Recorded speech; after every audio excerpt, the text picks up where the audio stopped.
She had exactly 3 rules when she started working at Club Euphoria. Never fall in love, never get pregnant, and never, ever sleep with the clients who owned half of Seoul's underground. Sade broke all 3 in one night with Kang Min-ho, and now his enemies were hunting her. His child was growing inside her, and the most dangerous man in Korea was offering her protection that felt more like possession. Welcome to K Fairy Tale Stories, besties. Please like, share, and subscribe. 3 months earlier, Sade had been a different person. She'd been studying business management at Seoul National University, working part-time at a cafe, dreaming of opening her own restaurant someday.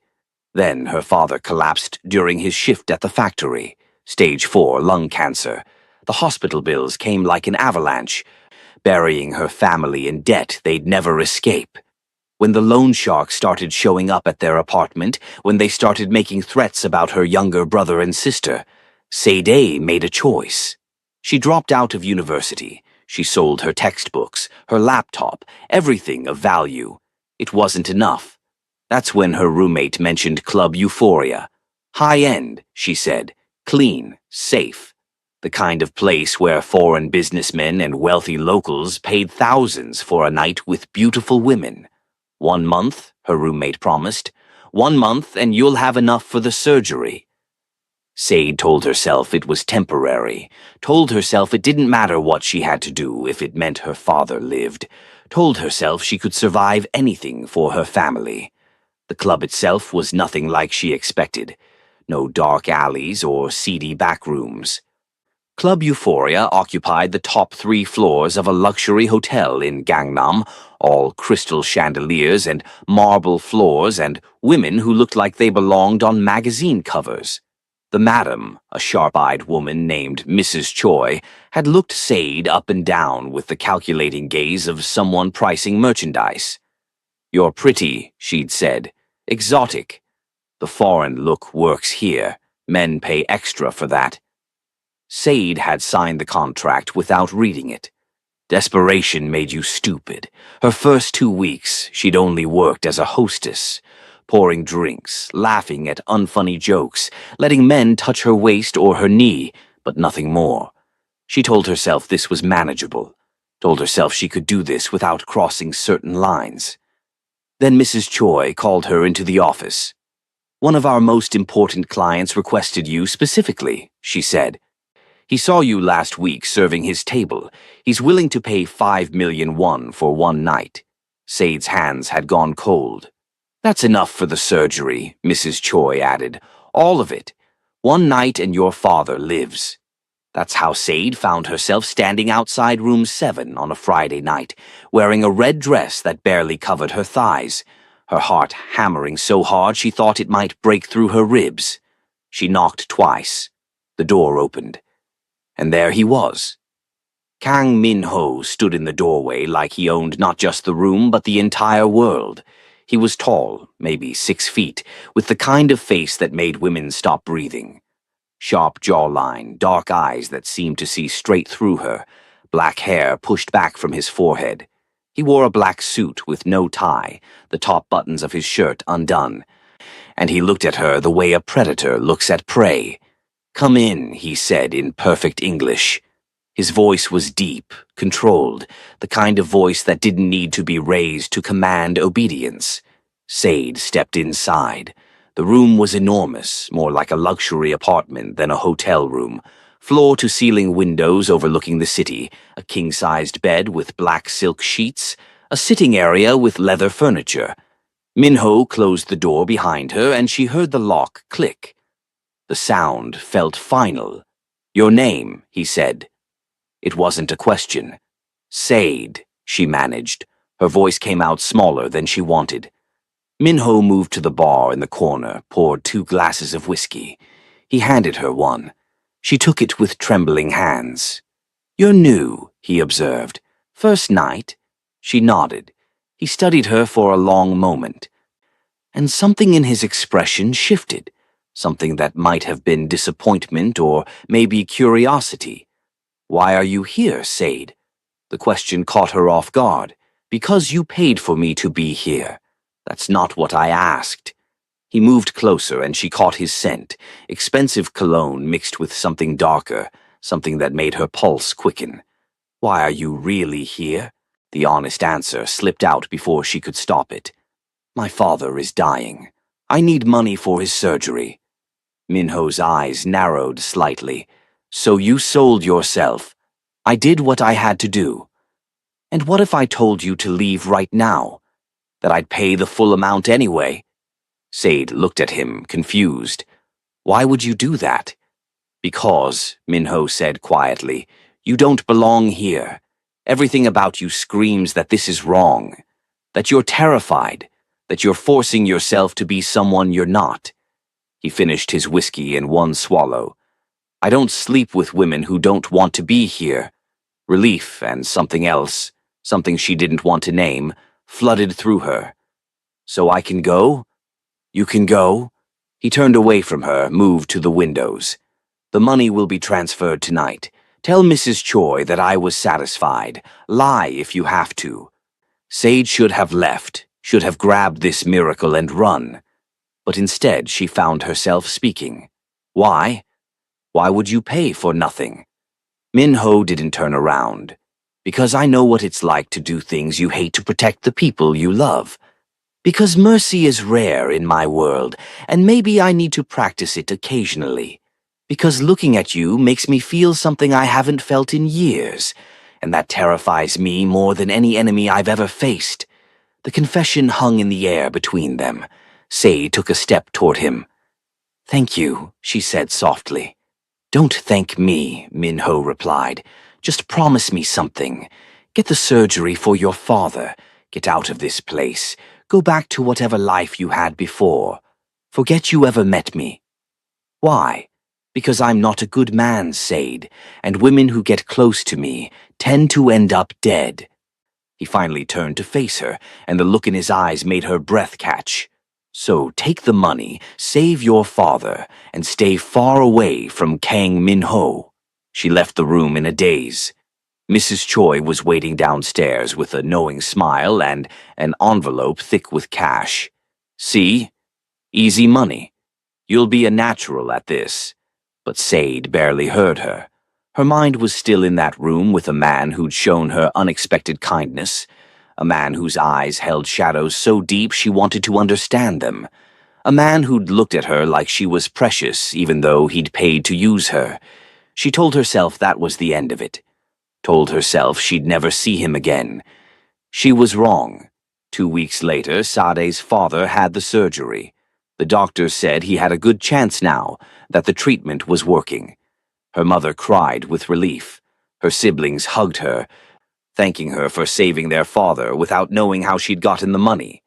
Sade told them she'd gotten a loan from a benevolent employer. The lie tasted bitter, but it was better than the truth. She tried to go back to her normal life. Got a job at a restaurant, started saving money to return to university eventually. But she couldn't stop thinking about Minho, the way he'd looked at her, the sadness in his voice when he'd warned her away, the feeling that he'd seen something in her worth protecting. She was being stupid, she knew, romanticizing a transaction. But her traitorous heart didn't care about logic. Then, one night, as she was closing up the restaurant, a black car pulled up to the curb. The window rolled down. Minho sat in the back seat, looking exactly as devastatingly beautiful as she remembered. Get in, he said. It wasn't a request. Sade should have been afraid, should have run. But instead she found herself walking to the car, opening the door, sliding into the leather seat beside him. The driver pulled away from the curb before she could change her mind. Where are we going? She asked. Somewhere we can talk, Minho replied. His jaw was tight, tension radiating from him. I told you to stay away from me. I did stay away. You're the one who came looking for me. I know. His hand clenched into a fist on his thigh. I know, and I should have left you alone. But I can't stop thinking about you. The confession made her heart skip. I can't stop thinking about you either, she admitted. Minho closed his eyes like he was in pain. This is a mistake. Then why are you here? Because 2 weeks without seeing you felt like dying. Because I've built an empire on discipline and control, and one night with you destroyed all of it. Because I'm selfish enough to want something good, even though I know I'll ruin it. He opened his eyes, looked at her with an intensity that made her feel naked. Because I want you, Sade, and I'm not a man who denies himself what he wants. The car stopped outside a luxury high-rise in Gangnam. Minho's penthouse occupied the entire top floor. He led her inside without touching her, but she felt the pull between them like gravity. The space was minimalist, all clean lines and expensive furniture and windows overlooking the glittering city. "Can I offer you something to drink?" he asked. His politeness felt like armor. Sade shook her head. "I don't want a drink." "What do you want?" "You," she said simply. "Even though you're dangerous.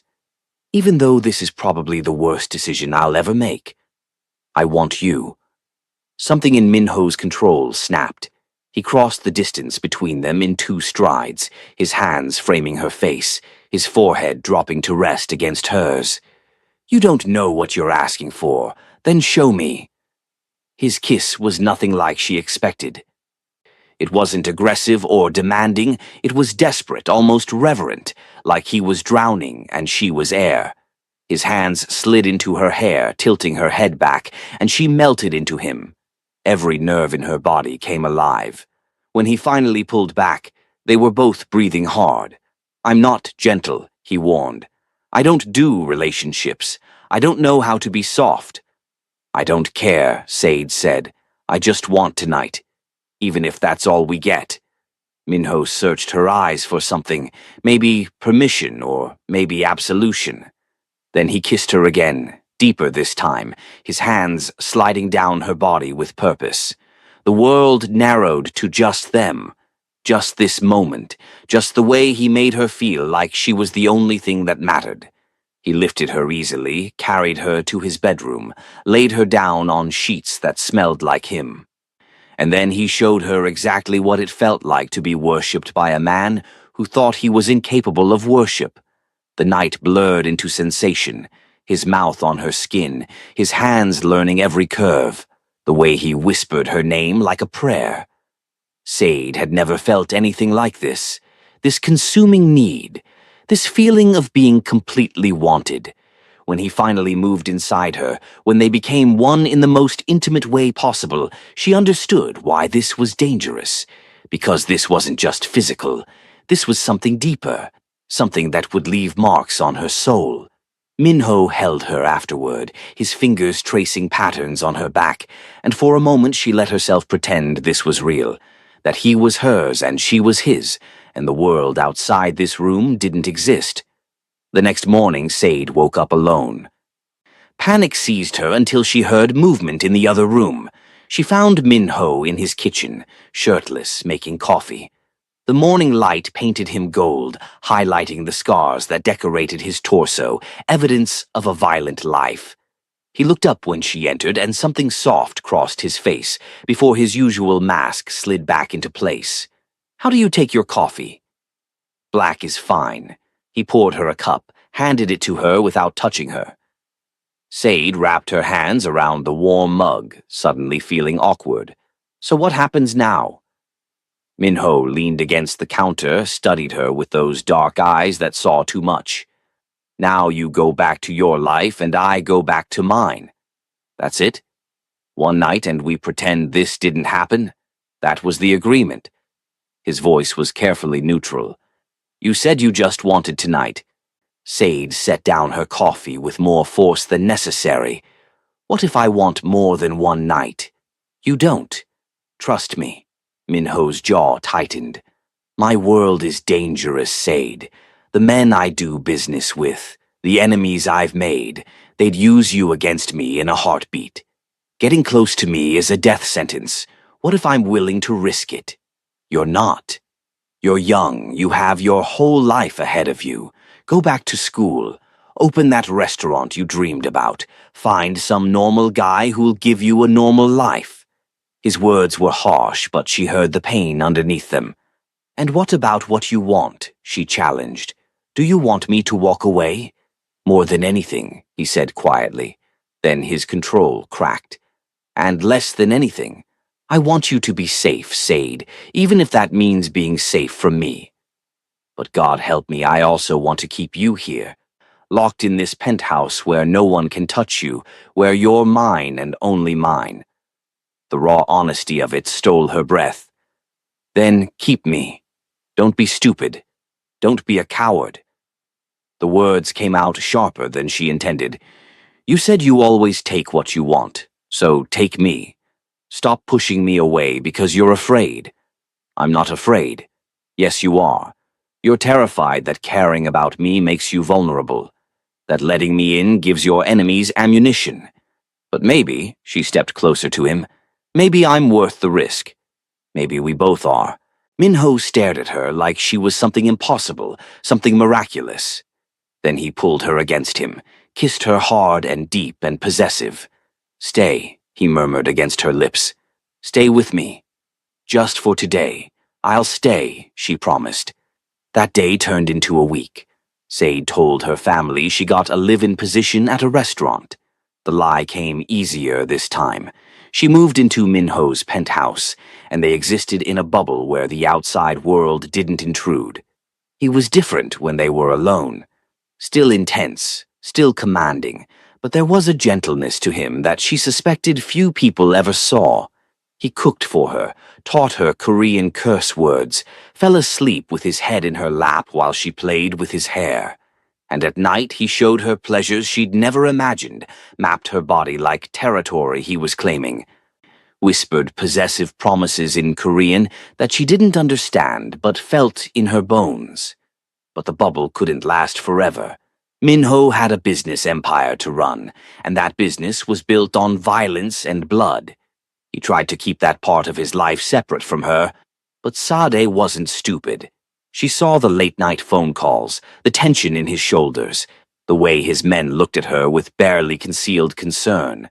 She saw the guns hidden throughout the penthouse, the security cameras, the bodyguards who now followed her whenever she left the building. She was living with a criminal, and pretending otherwise was naive.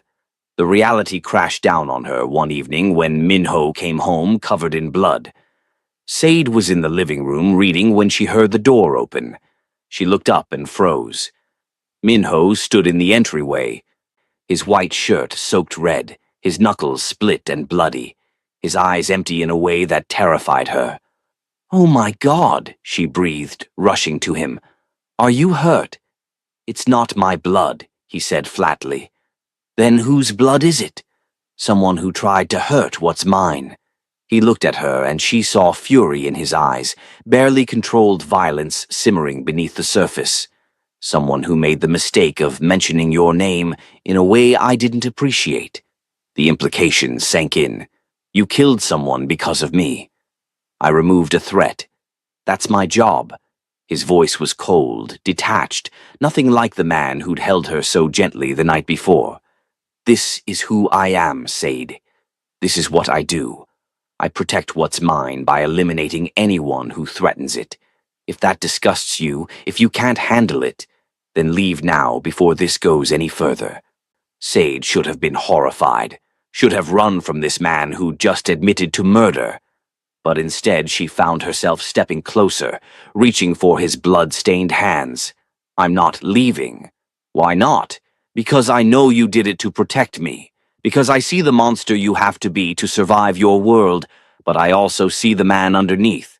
Because I love you, Minho, even though I'm probably insane for it." The confession hung between them. Minho's control finally shattered. He pulled her against him, buried his face in her neck, held her so tight she could barely breathe. "Say it again," he demanded hoarsely. I love you, and I'm not leaving, and you can't scare me away." Minho kissed her then, desperate and claiming, lifting her easily, carrying her to the bedroom. He made love to her, still wearing his blood-soaked clothes, marked her skin with possessive kisses, whispered Korean words she was starting to understand.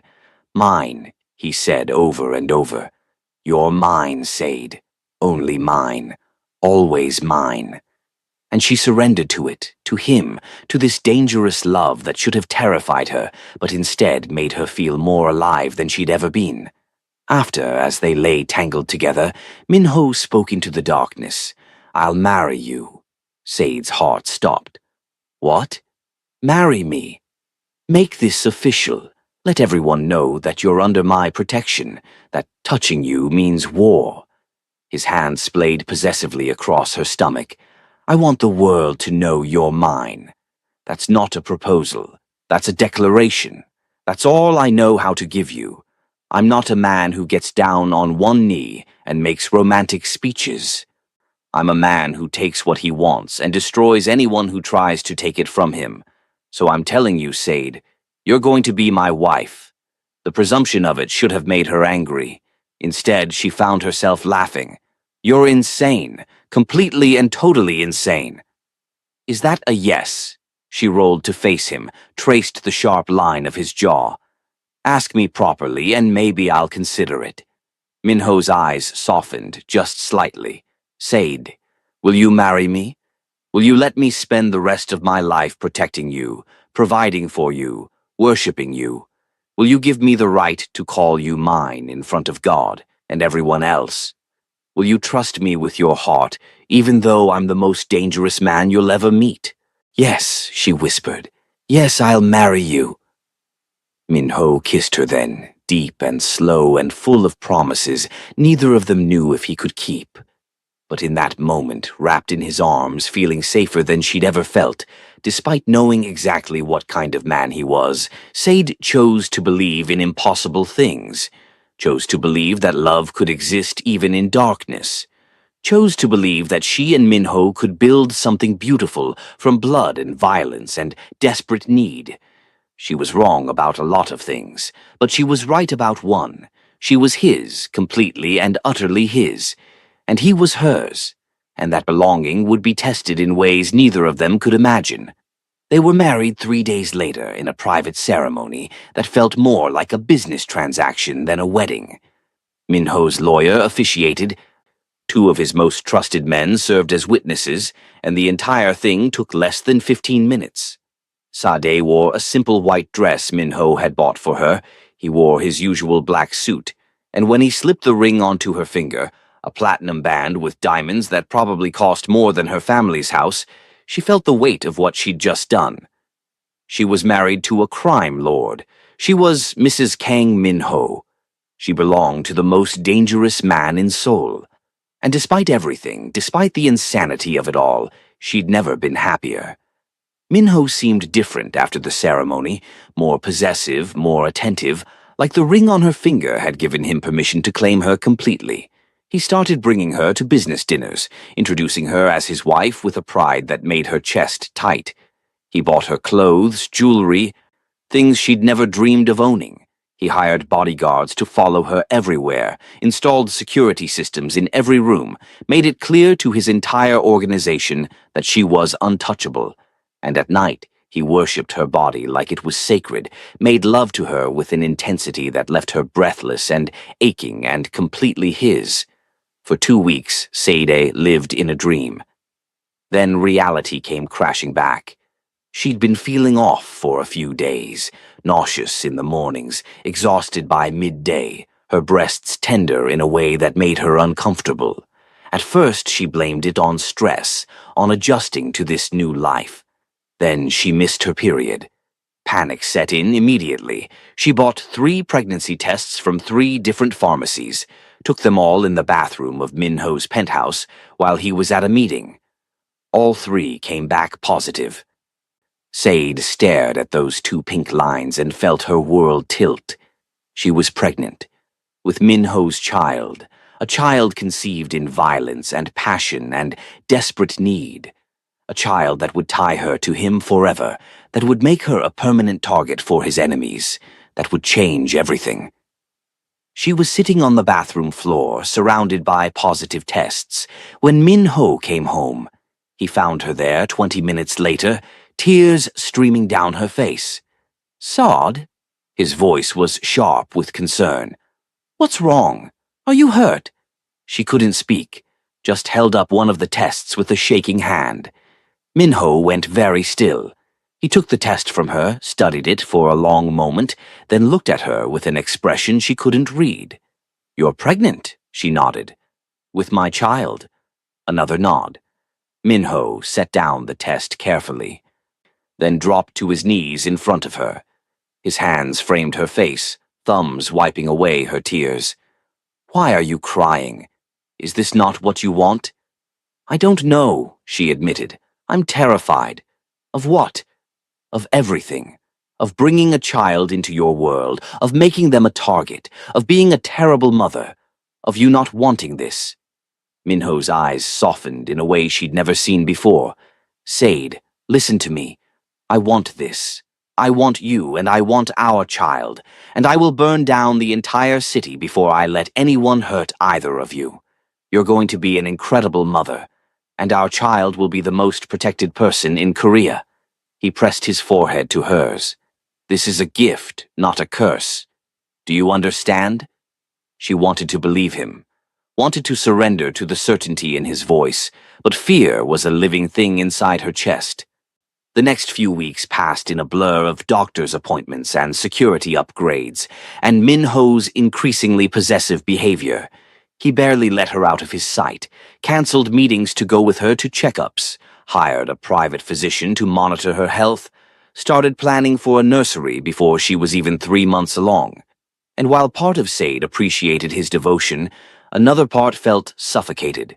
She'd gone from being invisible to being the center of someone's entire world, and she didn't know how to handle that kind of intensity. Then things got complicated. Minho had a rival, a man named Choi Jae-sung, who controlled the Eastern District and had been trying to expand into Minho's territory for years. Until now, they'd maintained an uneasy truce. But when word got out that Minho had married, that his new wife was pregnant, Jae-sung saw an opportunity. The first threat came in the form of a gift, a bouquet of black roses delivered to the penthouse with a card that read, "Congratulations on the baby. I hope nothing happens to it."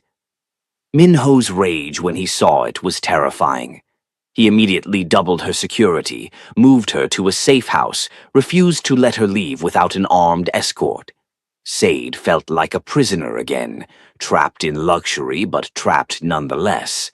The second threat was more direct.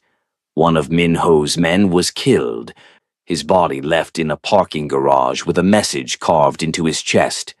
The wife, the baby, they're mine. Minho came home that night looking like death itself. His eyes were empty, his jaw tight, violence radiating from him like heat. "We're ending this," he said. "Tonight." "What are you going to do?" Sade asked, though she already knew. "What I should have done years ago." He checked his gun, slid it into his shoulder holster. "Jae-sung has been a problem for too long. He thinks he can threaten you, threaten our child, and live. He's wrong. Minho, please." She grabbed his arm. "Don't do this. Don't go to war because of me. This isn't because of you." His voice was cold. "This is because he crossed a line. Because he threatened what's mine. Because I'm sending a message to everyone in this city that my family is untouchable." He cupped her face, kissed her hard. "Stay here. Don't leave this apartment. I'll be back before morning." Then he was gone, leaving Sade alone with her fear and the baby growing inside her. She didn't sleep. Couldn't sleep. Paced the apartment for hours, jumping at every sound, imagining the worst. Minho dead. Minho arrested. Minho becoming the monster she'd been trying to pretend he wasn't. When he finally came home at 4 in the morning, he was covered in blood again. But this time there was something different in his eyes. Satisfaction. Finality. "It's done," he said simply. "Jae-sung won't be a problem anymore. You killed him. I eliminated a threat to my family. There's a difference." Minho stripped off his bloody clothes, headed for the shower. "Are you coming?" Sade should have been horrified, should have demanded answers. should have confronted him about the violence, the murder, the casual way he talked about ending lives. But instead, she found herself following him into the shower, washing the blood from his skin, letting him hold her under the hot water. "I did this for you," he murmured against her hair. "For our child, so you'd be safe." "I know," she whispered, "and I hate that I understand, that I'm not running. That part of me is grateful. That's because you love me." His hands slid over her wet skin. "Because you know I'd do anything to protect you. Because you're mine, Sade, and mine means I fight for you. I kill for you. I burn the world down for you if that's what it takes." She turned in his arms, looked up at him. "I'm scared of how much I love you. I'm scared of what I've become, what you've turned me into. I haven't turned you into anything." He kissed her softly. "I've just shown you what you're capable of when you love someone enough to accept their darkness. And you love me, don't you? Even with the blood on my hands, even knowing what I've done. You love me anyway." "Yes," she admitted. "God help me, yes." "Then that's all that matters." Minho lifted her easily, carried her to bed despite her protests that she was too heavy now. They made love slowly, tenderly, and afterward he held her and their unborn child and promised things he had no right to promise. That they'd be happy, that they'd be safe, that love was enough. For 3 months they were. Sade's pregnancy progressed normally. The baby, a girl, grew strong and healthy. Minho transformed one of the spare rooms into a nursery, all soft pinks and whites and stuffed animals. He read parenting books, went to every appointment, talked to Sade's stomach like the baby could already hear him. And slowly, Sade started to believe that maybe they could have this. Maybe they could build a family in the middle of chaos. Maybe love was enough. Then everything fell apart. It started with a phone call. One of Minho's men, someone he'd trusted for years, had been feeding information to a rival organization. They knew about Sade.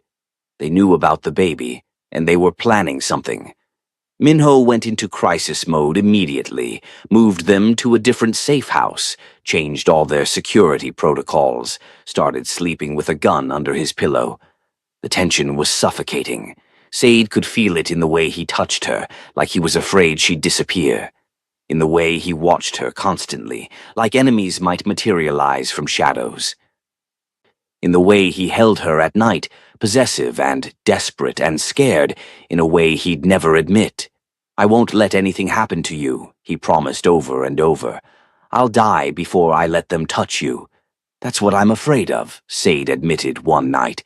"That you'll get yourself killed trying to protect me. That our daughter will grow up without a father because you were too busy being a hero. I'm not a hero." Minho's voice was rough. "I'm a monster trying to protect the only good things in his life." "There's a difference." "Then stop being a monster." She grabbed his face, forced him to look at her. "Stop going to war. Stop killing people. Walk away from this life before it destroys us." "I can't." "Why not?" "Because this is who I am. Because without this empire, without this power, I can't protect you. Because men like me don't get to walk away, Sade. We die in this life, or we die trying to leave it." His eyes were anguished. "I'm sorry. I'm so sorry I brought you into this. But I can't let you go. I won't." The attack came 2 days later. Sade was in the safe house with 2 bodyguards when she heard the gunshots. Loud, rapid, close. The guards immediately moved to protect her, pushing her into the panic room Minho had installed. "Stay here," one of them ordered. "Don't come out until Mr. Kang arrives."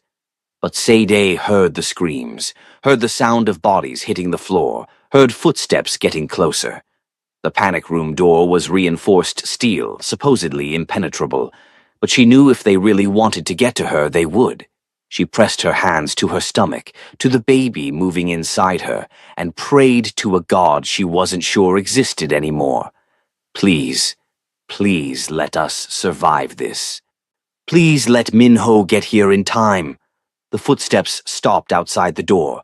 Then a voice, cold and amused. "Mrs. Kang, we know you're in there. You can come out peacefully, or we can blow the door and drag you out. Either way, you're coming with us." Terror flooded through her. "Over my dead body," she called back, trying to sound braver than she felt. "That can be arranged. We were told to bring you alive if possible. But if necessary, we'll settle for just the baby. You see, your husband made some powerful enemies, and they want to send him a message. What better message than his wife and child's bodies delivered to his doorstep?" Sade heard the sound of explosives being placed on the door. She had maybe 2 minutes before they breached. Her phone buzzed. "Minho, I'm 5 minutes away," his text read. "Hold on. I'm coming." But 5 minutes might as well be forever. The explosion rocked the room. Smoke filled the air. Hands grabbed her, pulling her out of the panic room. Sade fought, kicked, screamed, but there were too many of them. 4 men, maybe 5, all armed. They dragged her toward the door. Then gunfire erupted again. But this time it was different, organized, precise. Minho's men. She heard his voice, cold and deadly. "Let her go. Now, or I start executing everyone in this building." The men hesitated. Their leader, a scarred man with dead eyes, pressed a gun to Sade's temple. "You shoot, she dies." Minho appeared in the doorway. His gun was pointed directly at the leader's head, and his eyes were emptier than Sade had ever seen them. "You hurt her," he said quietly, "and I'll make sure you spend days dying. I'll cut pieces off you slowly. I'll make you beg for death and deny it until you've screamed yourself raw. I'll destroy everyone you've ever loved while you watch. So here's what's going to happen. You're going to put the gun down. You're going to step away from my wife. And maybe I'll let you live long enough to regret ever touching what's mine." The leader hesitated. In that split second of indecision, Minho moved. The shot was perfect. The leader dropped dead before he hit the ground. Chaos erupted. Minho's men swarmed the room, taking down the remaining attackers with brutal efficiency. And through it all, Minho moved towards Sade like nothing else existed.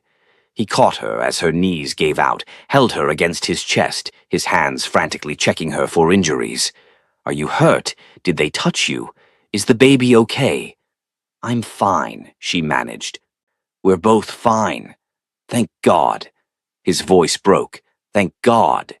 He buried his face in her hair, and she felt him shaking. "I thought I'd lost you. I thought I'd be too late." They went to the hospital immediately.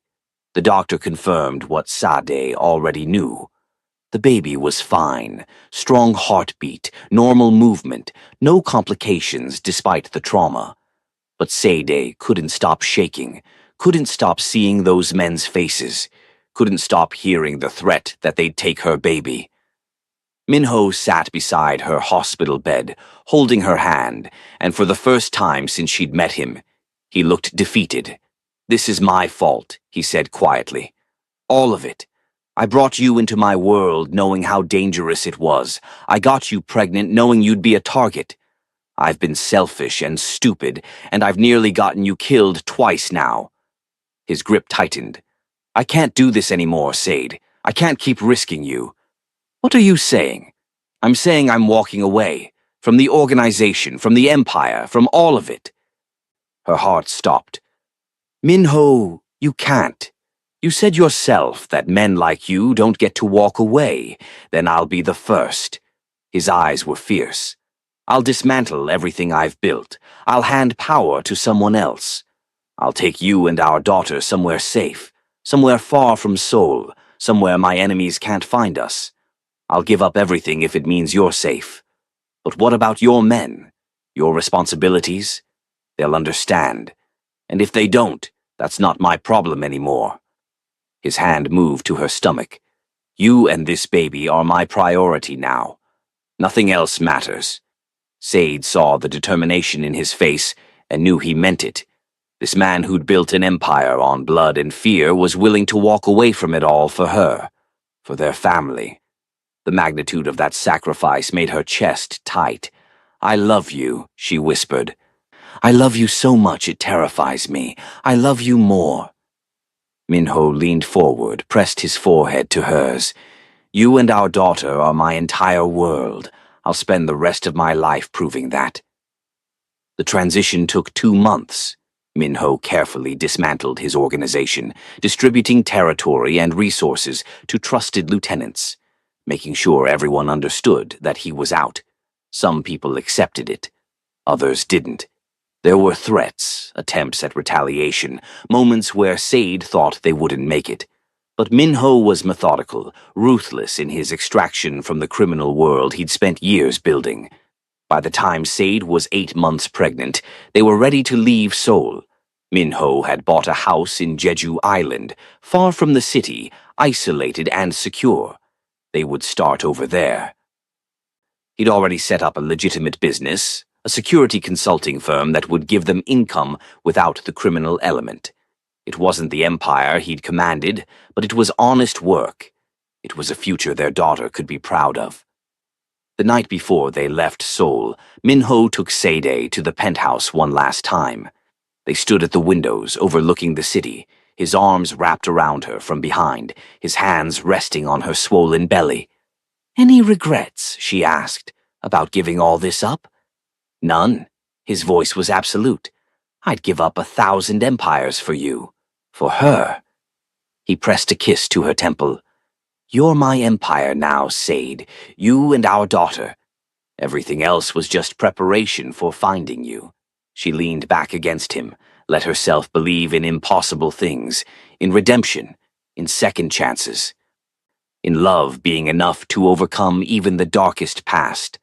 They moved to Jeju the next day. The house was beautiful, modern but warm, with a garden and a view of the ocean. Minho had already set up the nursery, had already made sure every security measure was in place. And for the first time in months, Sade felt like she could breathe, like maybe they'd actually escaped, like maybe they got their happy ending after all. Their daughter was born on a Tuesday morning, 3 weeks later. Labor was long and difficult, but Minho never left her side. He held her hand, coached her breathing, told her she was strong and brave and perfect.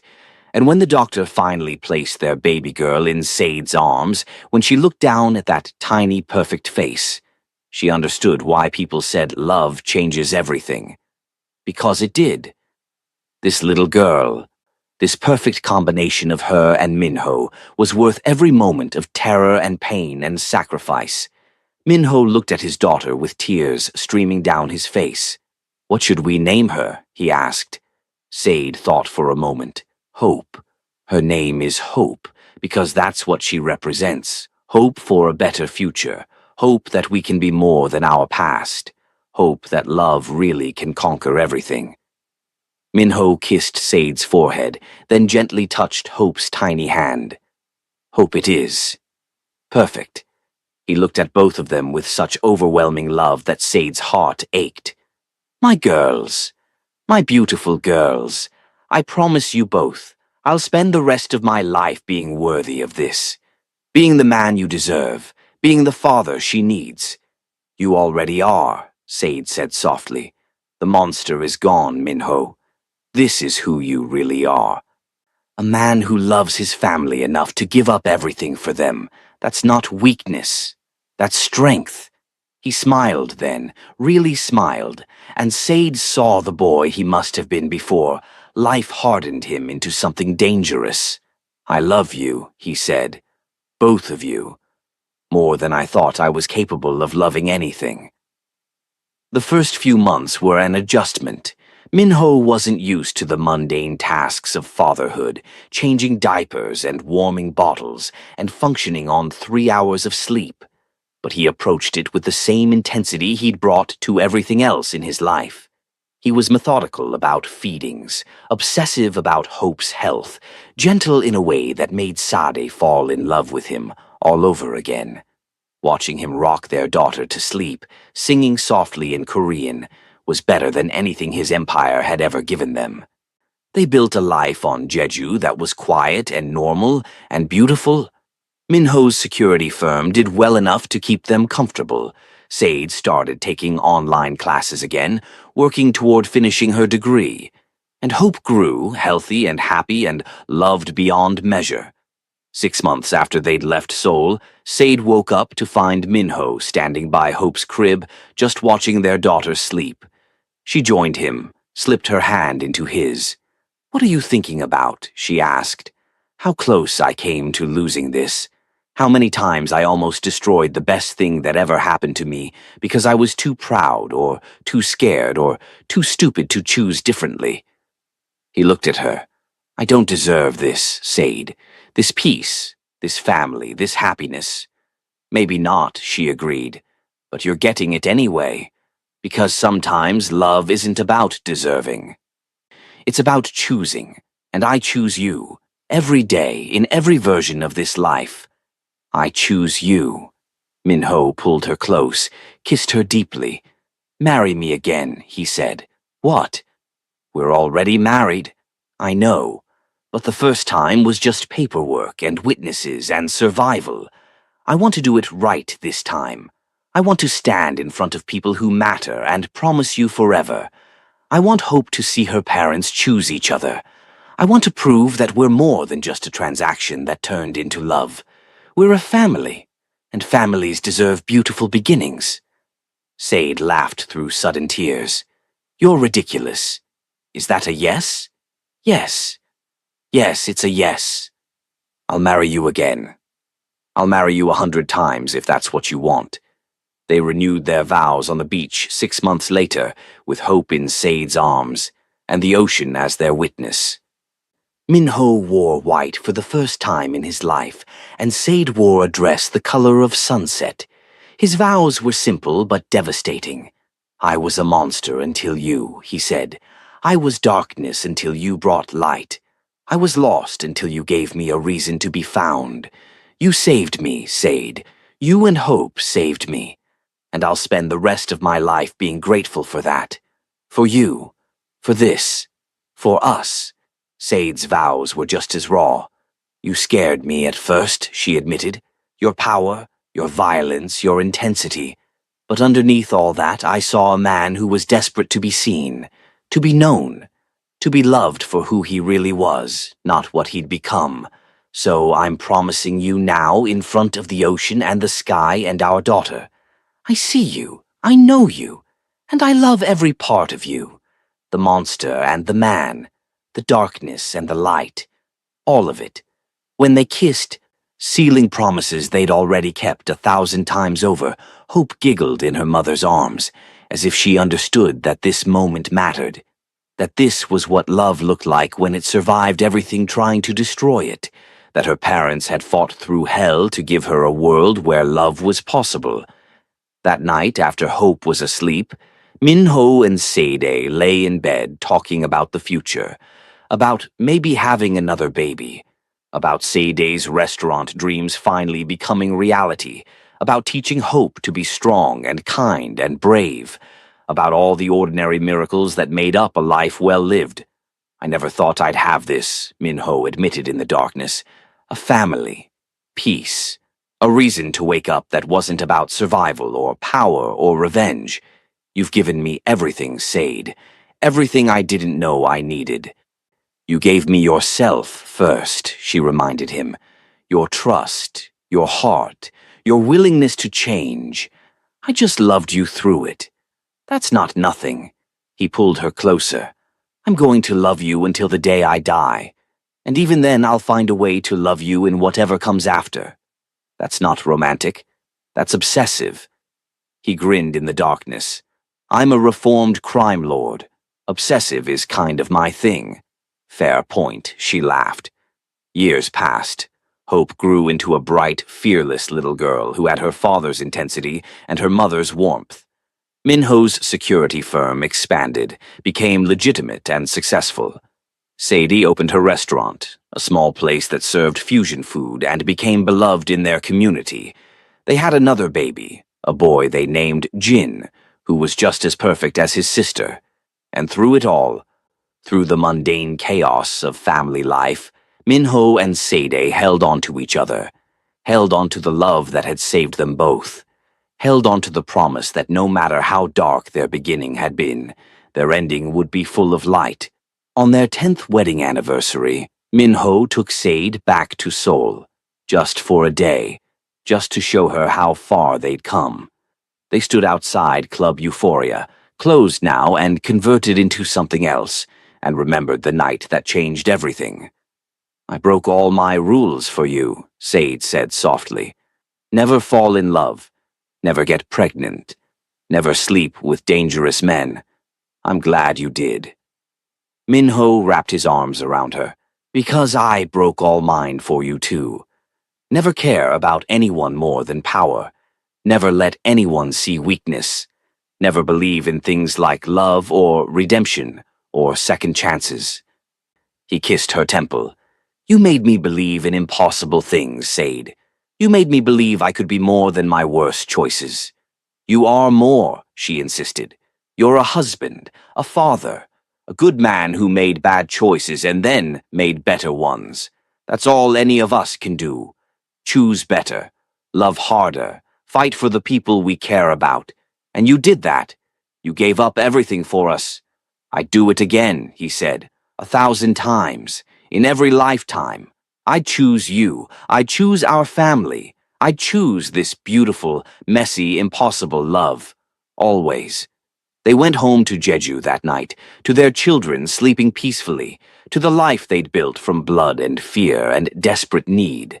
And as Minho held his family close, as he watched his wife and children sleep, he understood something profound. Redemption wasn't about erasing the past. It was about building a future worth living for, and he'd built something beautiful, something that mattered, something that proved love really could conquer everything, even the darkest beginning. Sade had broken all her rules the night she met Kang Min-ho, and in return she'd gotten everything she never knew she needed. A love that survived impossible odds, a family that chose each other daily, a life that proved sometimes the most dangerous choice is the one that saves you. She'd been terrified when she knocked on that door in Club Euphoria. She'd been desperate and broken and sure she was selling away pieces of herself she'd never get back. But instead she'd found a man who saw her worth when she couldn't see it herself, who fought for her when she didn't know how to fight, who loved her with an intensity that rewrote both their stories. And their daughter Hope, sleeping peacefully in the next room, was living proof that even the darkest nights eventually give way to dawn. That love born in shadows can still grow in light. That redemption is always possible for those brave enough to reach for it. This was their story. Monster and savior, transaction and transformation. 3 broken rules that led to one perfect family. And as Minho pressed a kiss to Sadie's forehead, as he held his entire world in his arms, he knew with absolute certainty that he'd make the same choices again. Break the same rules, fight the same wars. Because some loves are worth everything, some people are worth becoming better for. And Sade, his beautiful brave wife who'd seen the monster and loved the man underneath, was worth every sacrifice. She was his redemption, his salvation, his everything, and he would spend the rest of his life proving worthy of the gift she'd given him, the gift of love, the gift of family, the gift of second chances. This was their happy ending, hard-won and blood-bought and absolutely perfect.